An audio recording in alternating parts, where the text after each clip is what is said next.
ويثيدي دي تولي انت كي 5 ثان بضان عرض يون يسالي متسنتيون مغناس بقى عندي مغوك محمد الدجاجة يوني قلنا داع قال لك كام يوث نتاليث تاسيك خدم مثل مزيغت يمكن نفهمو كاع فلاس نساول وين يدولا مدا شحال تيكال ديون مغناس كيكي وكيد مونير كتجي ما ينير ازول فلاك مونير أزور فيك رشيد.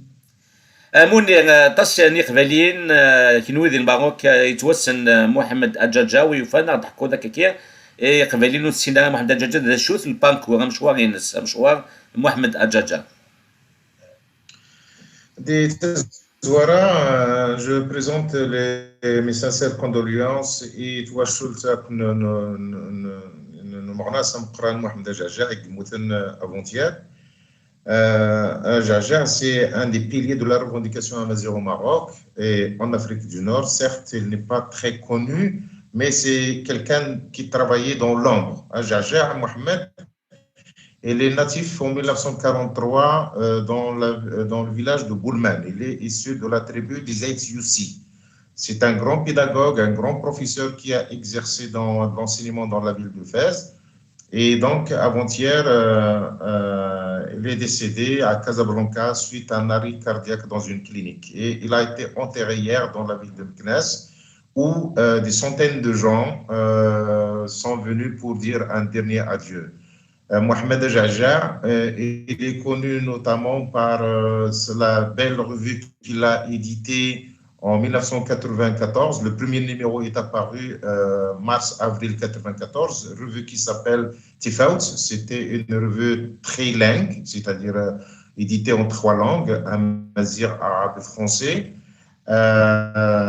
Jaja aussi, c'est le fondateur de l'association ACID, qui veut dire lumière, dans la ville de Meknès. C'est une association qui a contribué énormément à la conscientisation de la jeunesse amazigh quant aux revendications du mouvement amazigh, quant à la vulgarisation de la culture, de la civilisation amazigh au Maroc. Jaja aussi est un membre fondateur en 2004 de l'association, le Forum d'Adrer, dans son village natal Boulman, et qui organise chaque année, chaque mois d'août, un festival qui s'appelle Adrer, où il y a poésie, culture, conférences, danse, rencontres entre les différents acteurs de la revendication amazigh.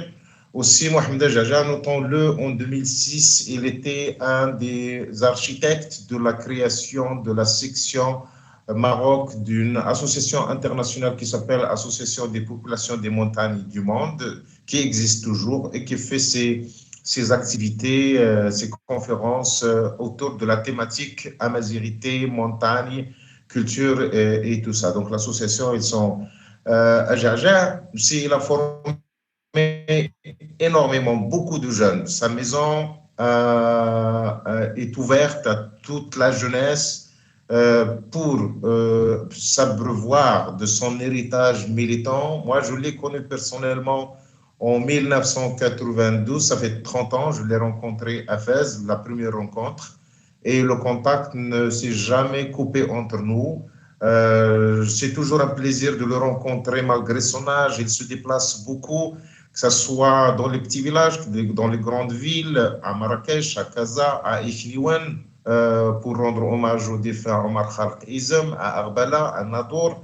Là où il y a une activité amazigh, tu trouves toujours à Jaja, il est présent. Acte de présence, toujours, il vient le signer. Il jouit d'une aura, d'un respect auprès de la majorité, la quasi-totalité des acteurs du mouvement amazigh. Jaja, c'est un politicien aussi, c'est un syndicaliste, il connaît très très bien les rouages du système politique marocain, donc notamment dans cette phase de la signature d'Aix-les-Bains, de la signature de ce traité, ainsi que les rouages du Maroc indépendant. Et donc, il connaît très bien les rouages de la politique et ses conférences sont écoutées, ses textes sont lus, diffusés. Il a un sens politique, il est très averti. C'est quelqu'un qui est très généreux, toujours souriant. Aussi, il a fait des choses quant à la détention politique à Mazir, donc il était toujours là présent. Il mobilise son entourage pour la défense des détenus politiques à Mazir, comme Oussaya, Mustafa et Hamid Ardouche, ainsi qu'en 2007, ainsi que les détenus du 94 à Goulmima et autres, ainsi que les détenus du Hirak, de Rif, Zafi et autres. Jaja aussi, disons-le, il entretient de très bons rapports, notamment avec, il y a des élites kabyles qui entretiennent de bons rapports avec lui, des intellectuels comme Saadit Yassine et autres. Il a de très bons contacts aussi avec les Imazirans de Libye, qu'il connaît très très bien. En fait, sa perte, il est irremplaçable. Hier, on a vu des photos, des vidéos de son enterrement enveloppé avec le drapeau à Mazir. Il y avait des gens qui sont venus de différentes villes à la hâte, malgré cette crise pandémique qui limite un petit peu la présence dans les obsèques, dans les enterrements. Mais il y avait quand même beaucoup de gens qui sont venus hier pour lui dire un dernier adieu. Beaucoup de gens l'ont pleuré. On a vu sur les réseaux sociaux hier beaucoup de condoléances, beaucoup d'écrits sur lui, beaucoup de gens qui parlent de son héritage militant et qui refont sortir un petit peu ses publications, ses conférences, ses interviews. C'est une grande perte pour le mouvement Amazigh, pas seulement au Maroc, mais en Afrique du Nord, surtout que ce décès vient moins de 10 jours après le décès tragique d'un autre académicien, un autre professeur linguiste, Hassan Ben Atia, à Nadour. J'ai été justement il y a une semaine à Nadour pour présenter les condoléances à la famille de Hassan Ben Atia, mais destin de vie, la mort l'a emporté avant-hier. C'est une grande perte pour la revendication amazigh, pour les Imazighanes. Et nous présentons les condoléances à sa petite famille, à son épouse Fatima, à ses 3 filles, mais surtout aussi à ses 2 compagnons de lutte, le docteur Agouri Youssef et professeur Mimouni Gharas, qui l'ont côtoyé depuis très, très, très, très longtemps. Ces 3 sont inséparables. Son décès va laisser un vide. Il nous a laissé un goût amer dans nos gorges. Et les gens qui l'ont connu vont se rappeler toujours de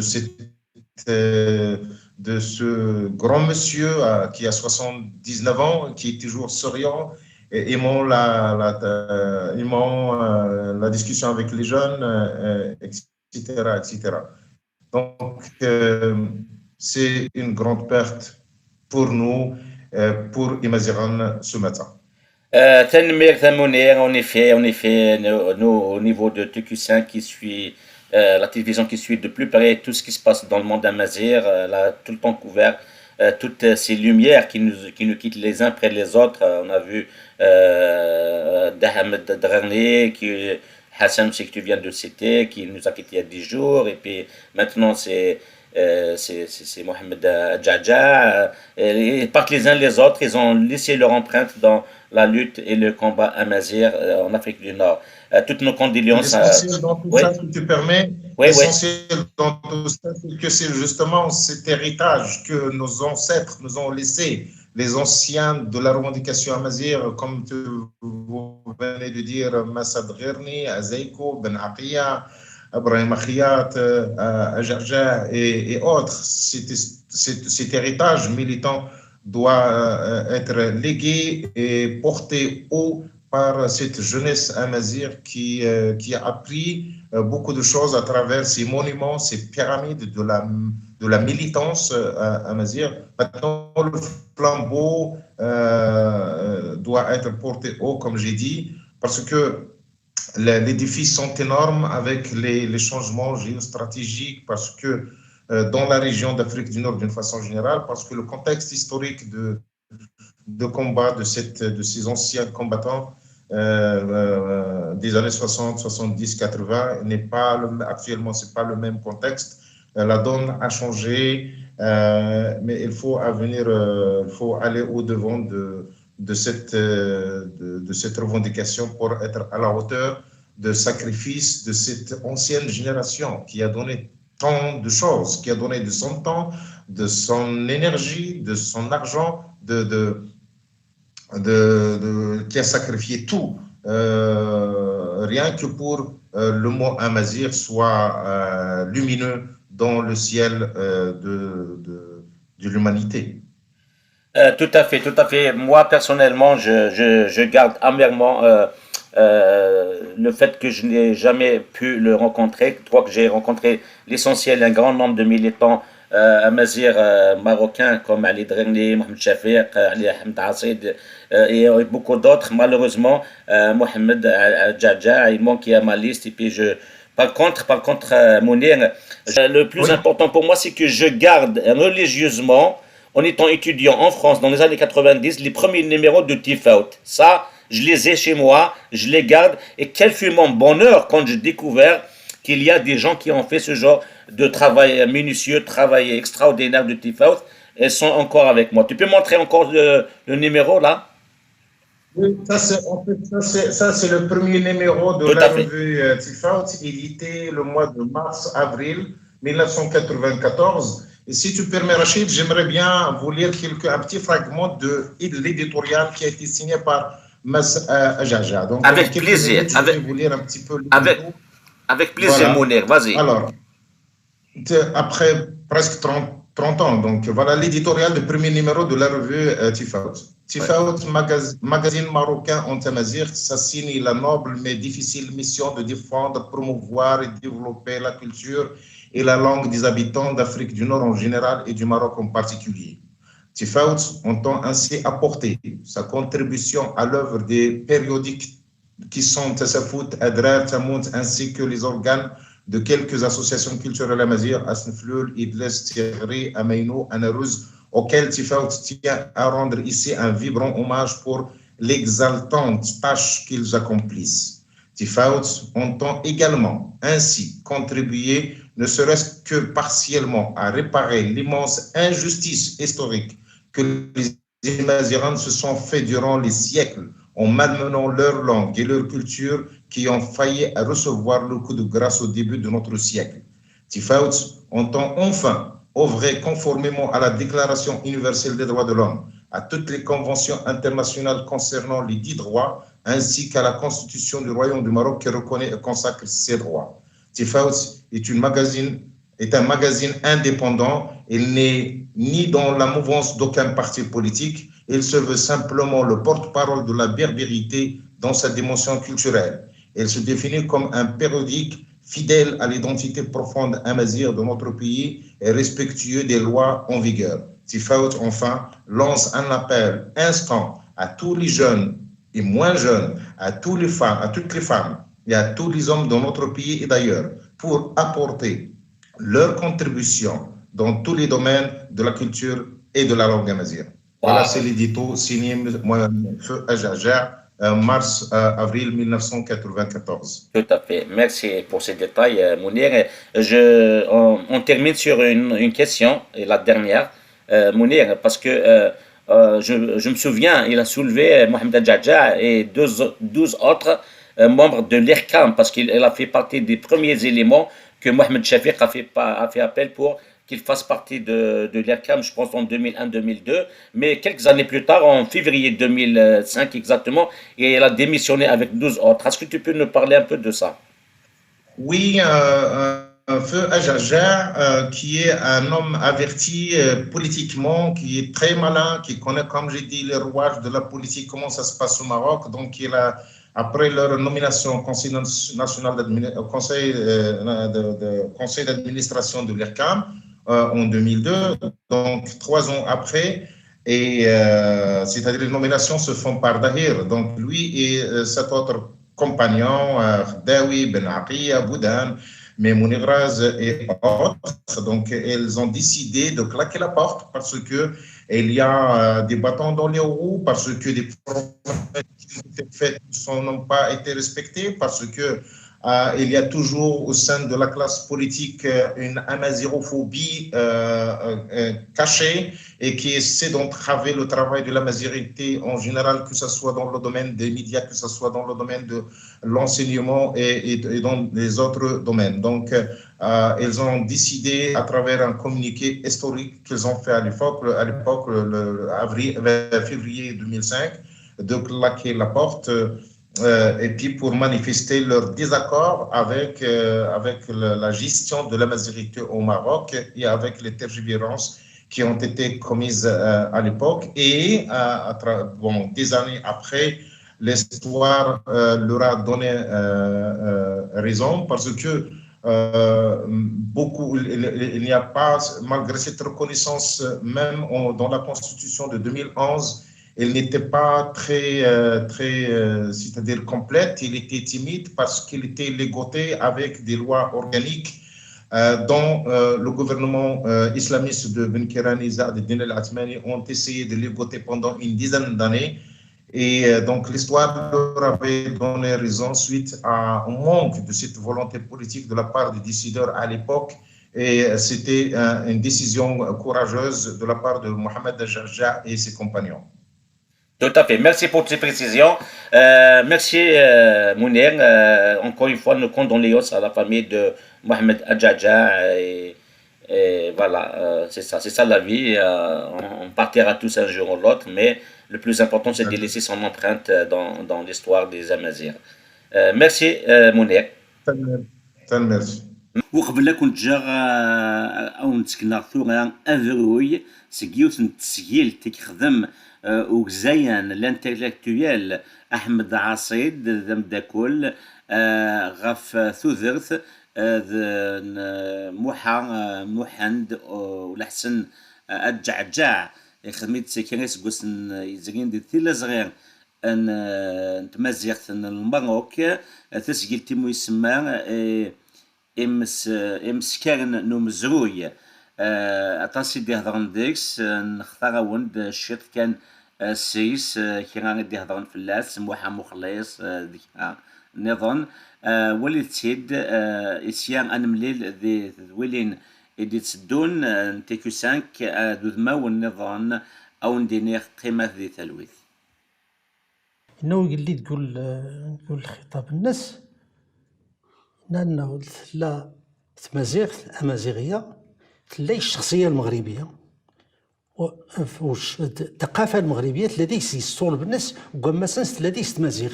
إذا المشكلات مازيغ تدخل نتا هذه هي القناعة دخلنا والخلال نفرح لأنه هاد السلطات حتى في المستوى الأعلى هاد السن باللي تمازيغ هان تمازيغ خصها التيلي باش التيلي تمازيغ تريد غير فقط قوال خصها التيلي رسميا. دونك ناضل ديك التياطنين ندافع باش التيلي الدستور اي 2011 تشفى ياخذ الاعتراف استمازيغت.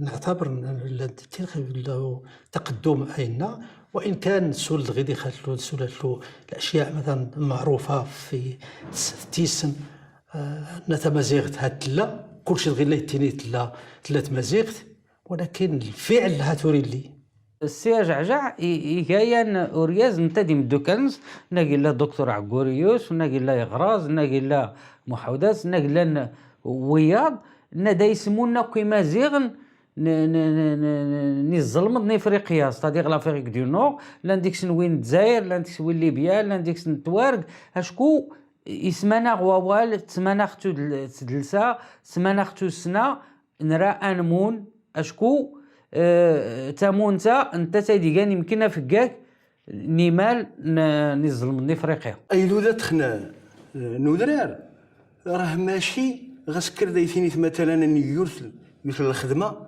اسكا يعني بقدرتي قادر يعني تنجح. راه لو كان ما كانش هاد الشخصيه اللي هو محمد الحسن السي محمد أجعجاع يعني ثكا غرسويت الكاريزما مثل الهيبه ديال الوقار ديال يعني كيفاش مدن الذي سقر يعني الثقه والامان واي حاجه جابها يويتيد باش غير تقترح نكوني كساكنه الا وكتلقى التصفيق والاجماع على الفكره. هاتي مش راه ما تيني البربريه هاتي نرد كنا قالي مزوره هذا التيرين هاتي ربما ورتكمين كوره ولكن هاتو راه هاتي اديتيني من البربريه يسينات يزخ طعام تحتقروا راح تقهر وحنا مغاربه بينا هي راه نكوني مشترام ديال الوقر راه قيدون باش نتيني المغاربه كاملين وهادو التينيات اين التينيات الامازيغيه. من ضمن البيان الامازيغي داخي فرصه نيندد نفاتح في مناطق ياضنين هاد التاثير نقدنا ديالي غورسي 2000 نقدر ديدو ليركام غادي تاسس المعهد الملكي للثقافه الامازيغيه انه نخفاو نسيورخ فيما بعد وقع مثلا انه كان وقع ما وقع مثلا انه ما تفاهمنا شي في واحد على شي راس سول غيفس انا نسحب 8 مدن نسحب زي المعهد الملكي للثقافه الامازيغيه ولكن اللي نسحب ماشي معناه القطيعه نبيد لنا اني المسار نورنو في اطار مؤسسه اتني في اطار جمعوي اذا نسوسع ني المركز الى غور مسمونت المكناس اسيد اسم اسيد يون بنادم يوسين اقوى اخاتر نتمازيغت نيسن امزروي نتمورتنا نا يتماغن حما يمازيغن ادم ظن ازرفان نسن مشينا نيخي في زويري راه القدوه نخ قاح ثمازيرت نبولمان مشور النيخ في ميزار يدورار المغرب سي محمد نكوني لاخي تشراف على الاقل يمتلخ الاقليم يمتلخ الجهه يمتلخ قدورار المغرب يمتلخ قدورار الدونيث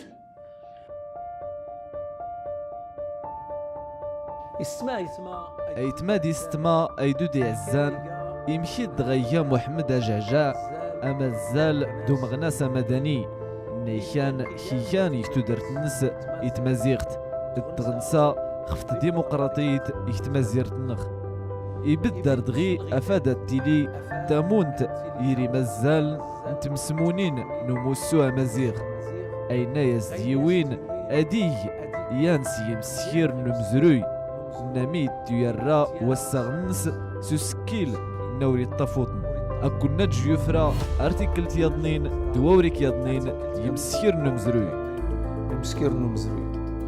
ديدا نتني تمازيغ خصك نحترم تمازيغ انت تكان لاصل الخنكوني كما تدو تعرفت فيما بعد نامس تعرفت كذلك نامس تاكلتات اللي تدا اسمه الدين الاسلام يتديون ماشي بنادم ماشي بنات اخ مثلا خلينا الاسلام لما نعتنق الاسلام اذا ما يمكنش نعتنق الاسلام بلا مدن يزلمون اذا مدن يزلمون هاتي لنا غول لو قلت ران تمازيغ تمازيغ نسنايديا يونايديا اجمع ان يفوز باش نسخيطر المغرب.